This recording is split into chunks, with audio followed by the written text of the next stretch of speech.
Hello, this is Pete Lahm speaking. I'm with the Forest Service, Fire and Aviation Management in Washington, D.C.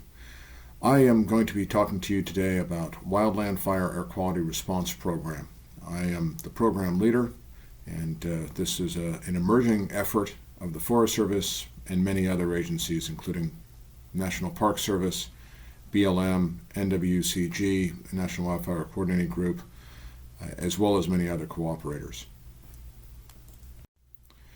It is an evolving program. The Wildland Fire Air Quality Response Program covers both wildfire air quality impacts and prescribed fire smoke management. You'll note the difference between the two terms. We keep the management on the prescribed fire side. That's pretty explicit.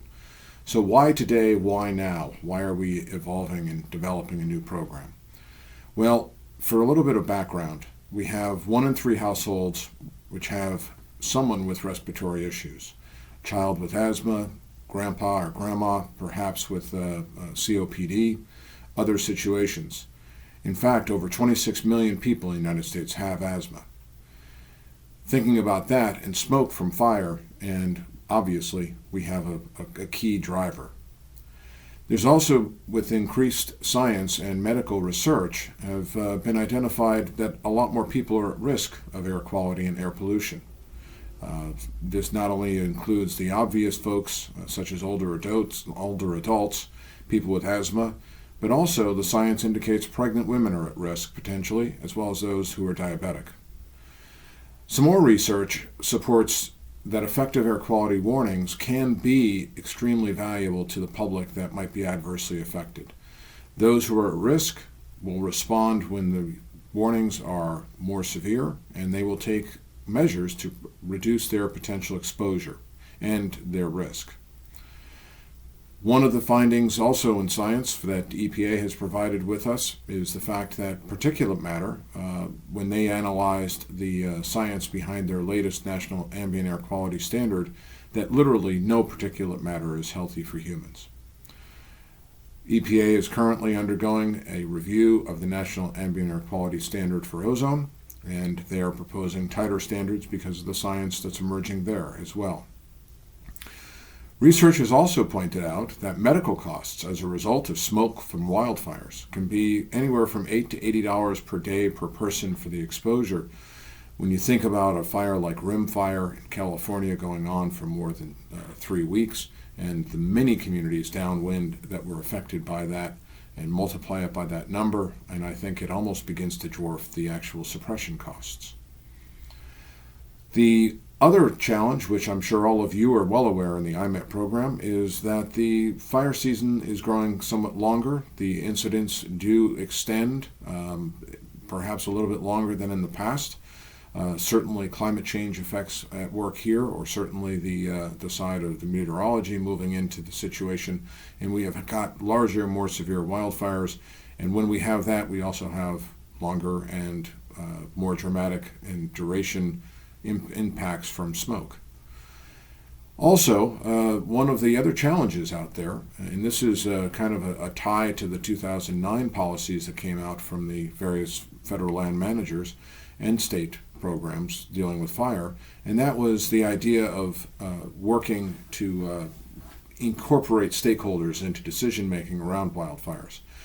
Well, under the Clean Air Act, state regulatory agencies are actually obligated to respond and protect the public from high levels of air pollution. Well, certainly wildfire smoke is a situation that is a level of high air pollution.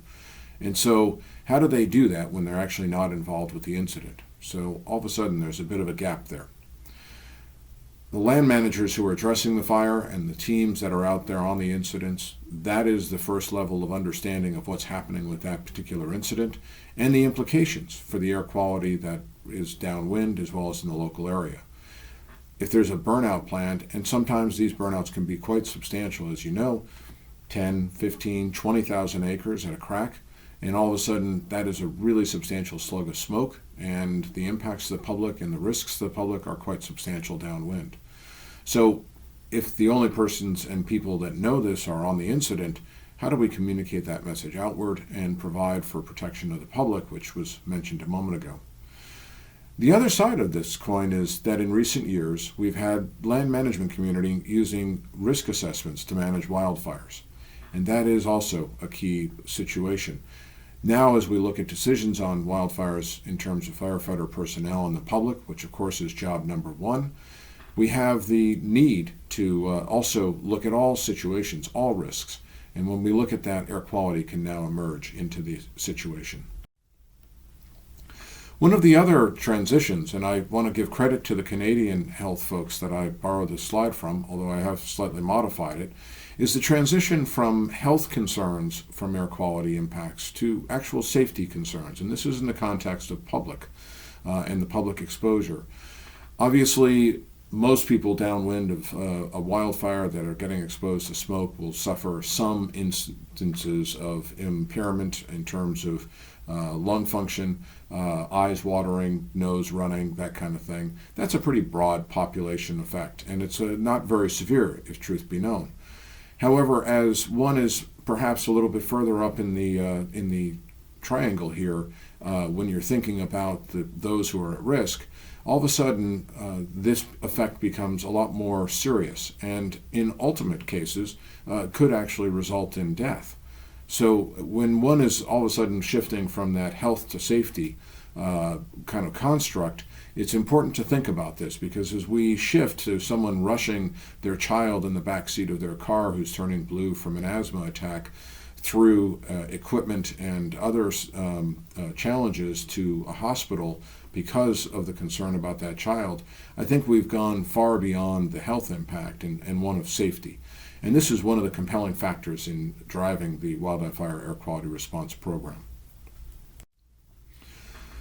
I want to say that the program has three key elements that are driving it, and this is in the Air Resource Advisors really show how this comes together, because these are the folks that are on the ground on the incident that help respond to the smoke situations around wildfires and occasionally around prescribed fires as well. They have three key areas of focus: smoke impacts to public health and safety, as I just mentioned; transportation safety, not only for the public that might be exposed to the smoke on the roads and potentially visibility impairing situations, but also the personnel that have to travel through smoky drainages and so on, which puts them at risk as well. The fire personnel smoke exposure is another issue, and this is how much smoke is present, carbon monoxide and other pollutants at the ICP, the base camp, perhaps even spike camps, or on the fire line itself. Different situations can result in different exposures, and some of those exposures can lead to severe safety risks and potentially decision impairment, and if continued exposure to CO at very high levels, as everyone knows, it can be fatal. So the objectives of the Air Resource Advisors and ultimately of the Wildland Fire Air Quality Response Program is to improve how air quality is considered on incidents, not only in terms of the decision making, but addressing the risk, the exposure, potentially strategy and tactics even.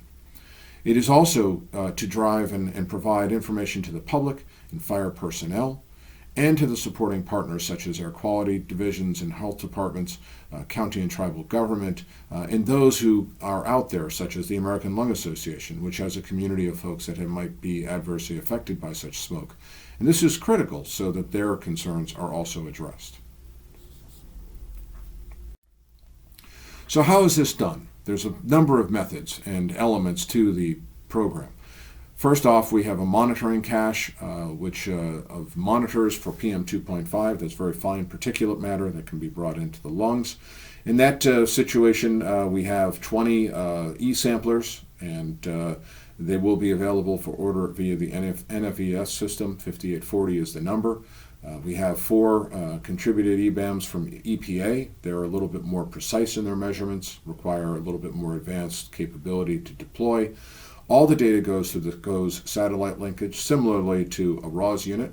And then, just like RAWS, real-time information is available at the Western Regional Climate Center, WRCC, but it is also available on EPA's AirNow Tech site, and occasionally when there are substantial wildfires occurring, at the Public Wildfire Smoke page on AirNow, which is the EPA's most prevalent and most common way for people to look at air quality across the country.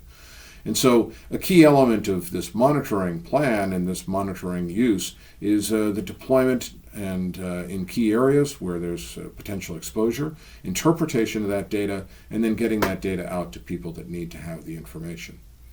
Another key element of the program is modeling, and this is typically provided by the Pacific Northwest Experiment Station's Air Fire team. This is part of the Forest Service Research Branch. They provide operational, incident, and regional as well as national forecasting of air quality impacts. They utilize a tool called the Blue Sky Playground, which you may be familiar with. We utilize, thank you very much, National Weather Service, the NWS fire behavior grids to refine those model analyses and model runs. And it's been a great partnership over the last couple of years, allowing dramatic increase in the performance of these tools.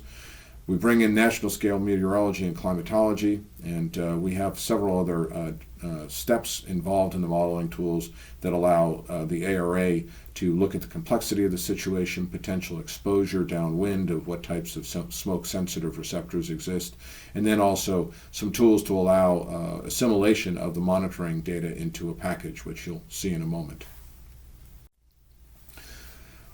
Another key task of the Air Resource Advisors into the program is to create cohesive messages that go out about the severity, duration, and the potential level of the smoke downwind from the fire.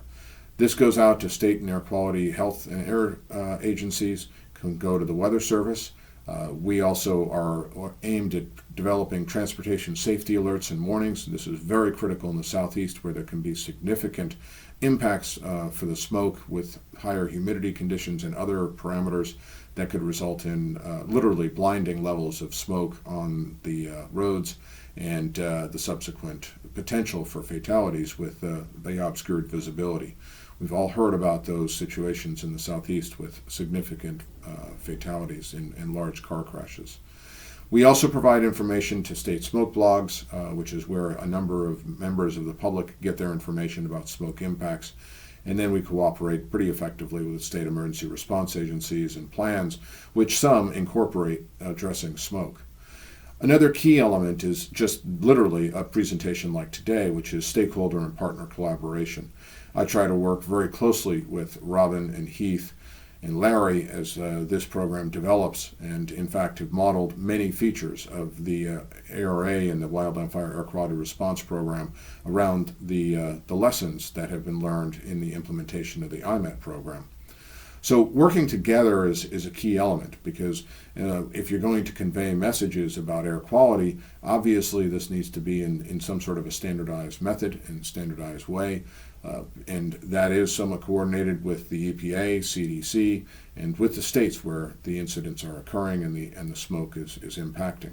This requires quite a bit of behind the scenes work and collaboration and coordination in order to get cohesive messaging actually out and effectively disseminated to the public, which is where it really matters. It is a national effort. It is the Air Resource Advisors are technical specialists. You'll recognize the mnemonic from similarly to the IMET as being a technical specialist, THSP, and then we have ARA, which was developed. There is actually a position description on the NWCG Incident Business Management webpage, which is used to justify some of our casual hires, AD type hires that we use in our cadre of ARAs. We've held 2 training sessions. We have an active trainee program. We will be holding a new training session May 11th through the 14th in Boise. We have a couple of slots open if there is anyone interested from this community, or perhaps you know someone who is interested in moving into becoming an IMET and not quite qualified yet in the fire weather program. But if you know anyone who's interested, or an FBAN that you've worked with that might have an interest in smoke, please don't hesitate to get in touch with me. My contact information is on the first slide as well as the last slide that you'll see. There's a range of skills in the 24 ARAs. We've got 12 trainees as well. As you would expect, some variability will exist in the beginning of a program as we become to spool up and really learn what our needs and tasks are out on the incidents. Most of the folks come from the Forest Service, BLM, Park Service, Natural Resources Conservation Service. We have some, as I mentioned, AD contractor ARAs. EPA is also engaged, and we have some state forestry folks from Georgia and North Carolina. We hope to bring more states in as we can. It is coordinated and dispatched by the program manager, who is Pete Lahm. That's me who's narrating this show. And it is very similar to an IMET, where the request comes into a central location and then a name is provided out, and the name request is then fed through the ROS system.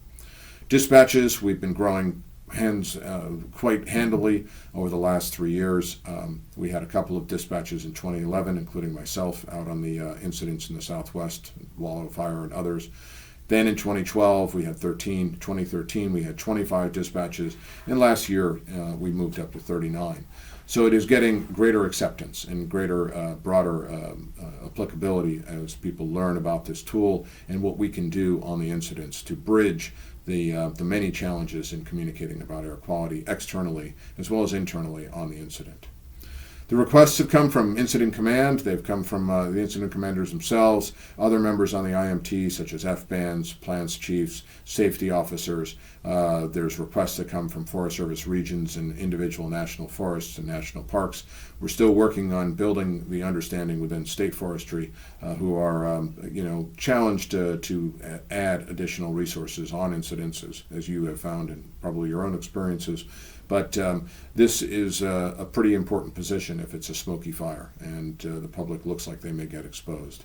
The assignments, both incident level, but we've also had assignments at GAC level and area command, as well as regional wildfire decision support centers. So it's quite a broad level of dispatches that occurs. On the incident, we usually land under the planning section. We have several products that roll out every day and activities. There's a daily morning air quality outlook, and this has PM 2.5 data and several different pieces of information. It's provided to the public and to the health and air quality agencies.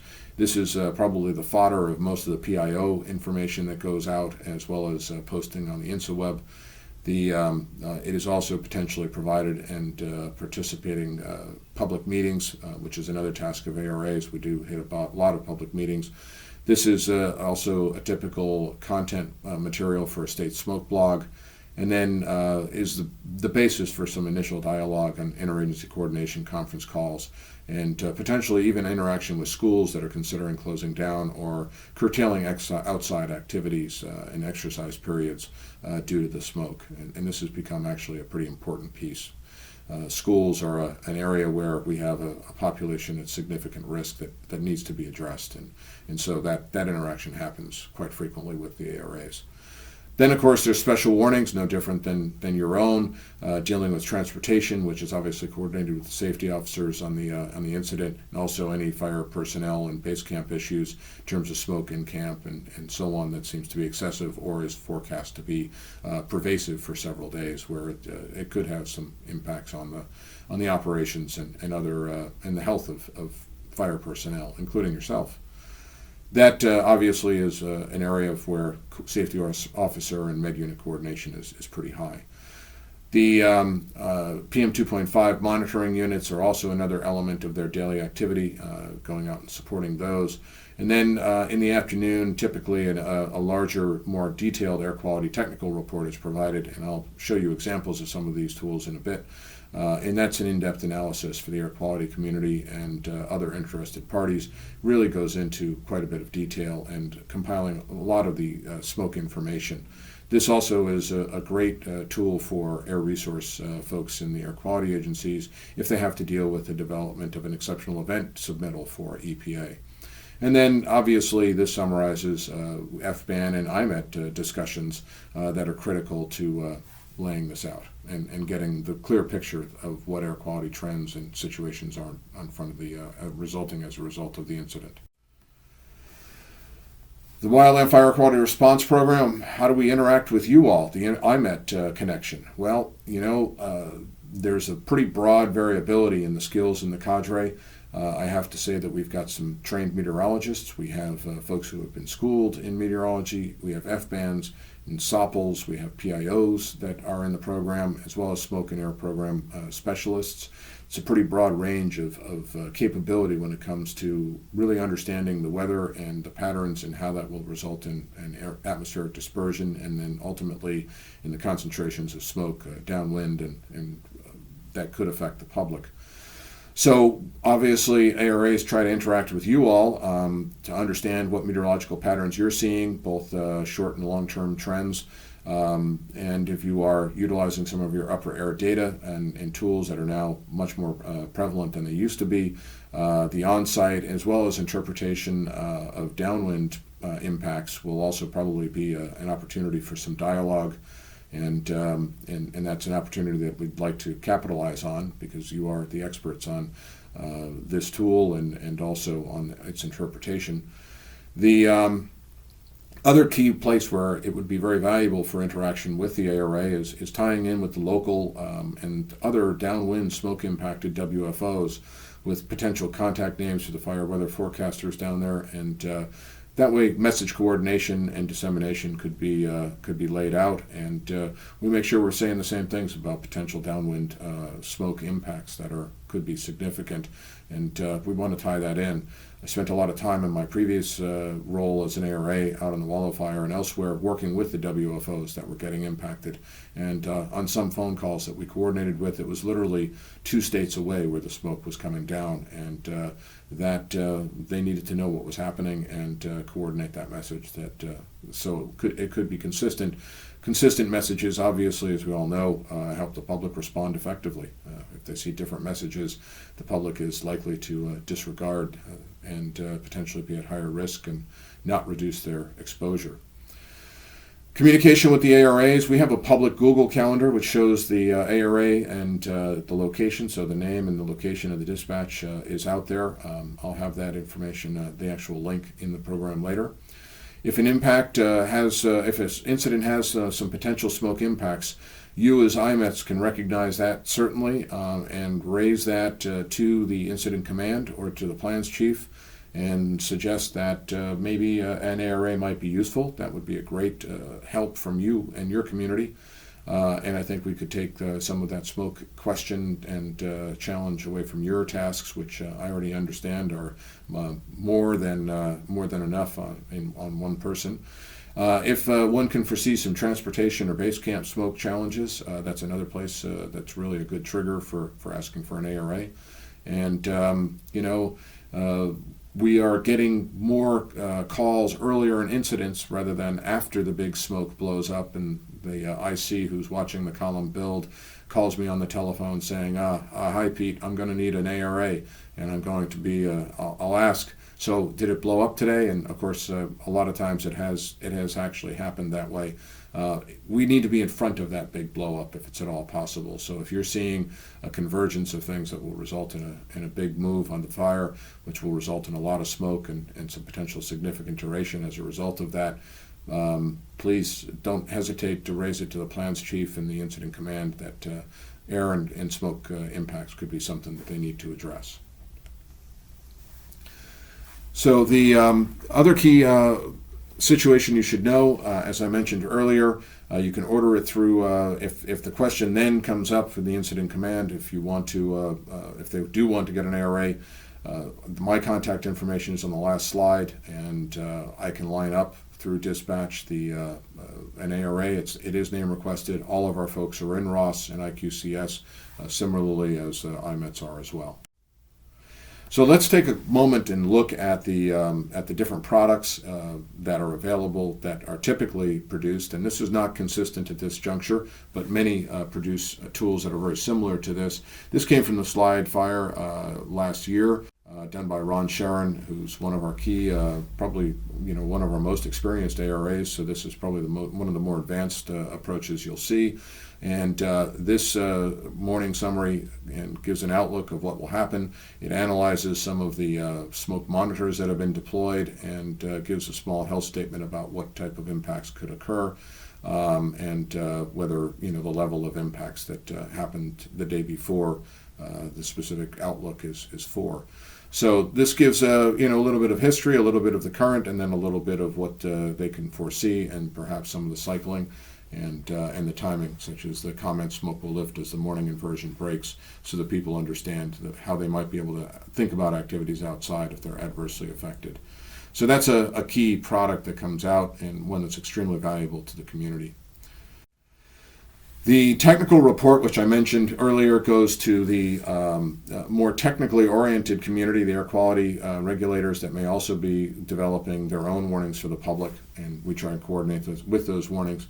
This came from the Carlton complex, which was many fires, unfortunately, and created a number of challenges. So we summarize the activity of the fire, potentially any key information like burnouts. In this one, as you can see, there's a whole lot of different zones and multiple fires, and a little bit of information in terms of the ICP maps that show what's going on. And so this is then summarized, and there's other information as well. The weather is summarized, and we get this with coordination with you all and other sources and some interpretation, since we are somewhat looking at what the implications of those weather conditions are for smoke. And so that's an important element in the linkage here, as you can see. We try and tie in the satellite information as well, so that people have an understanding of where the smoke is going just from that view, although, as we all know, the satellite picture doesn't necessarily mean that it's on the ground, which is the key element for air quality impact. Then, of course, the active fire portions captured here, and then a little bit more detailed information in terms of satellite telemetry, and really a better picture of the smoke kind of blown in, zoomed in. Weather patterns in terms of the wind patterns, and also the soundings. And so I don't know if this type of graphic is available from the upper sounding that you might do on site, but this would be could be an element that would be very important to add to the package if it's potentially available. And then the modeling outputs. This is some of the blue sky runs, and at this particular area we were operating at 4 kilometers, not at 1 kilometer. Which is actually more typical when there's a lot of wildfire activity. And then, of course, high split analyses of where the smoke will be going. And what's interesting here is there's a distinct split in the picture, as you can see. Some fires going north and others heading south to the southeast. So the smoke is not an obvious answer and an obvious picture of what happens with those trajectories, and how to represent that to the public, because one doesn't necessarily think about some of the directions that smoke will go, and can be quite pervasive depending on the conditions. So in closing, I leave this slide with some useful resources. The dispatch calendar link is here. There's also, in case you're in base camp and wind up with a lot of smoke, you should also be aware of the WIFSTAR annual fire refresher 13-minute video. Know the risks around smoke, since you too are also exposed to wildland fire smoke. There's also a smoke exposure guidebook that we've developed via the smoke committee from NWCG, and that has some mitigation strategies as well as some general principles about smoke exposure. And I bring this to your attention as folks who are faced with smoke exposure yourselves in some of the base camps that you're operating from. My contact information here is Pete Lahm, Forest Service, and the best way for ordering an ARA is 661-GET-1-ARA, and contacting me via my Gmail, which I track certainly during wildfire season 24/7. Thank you for your time. I hope this was useful, and I hope that all our ARAs work closely with you on the incidents that we get assigned, and we can continue what has been a great relationship and supporting each other as we both analyze meteorology and we interpret the results for the ARA side in terms of air quality and addressing public and fire personnel safety. Thanks for your time.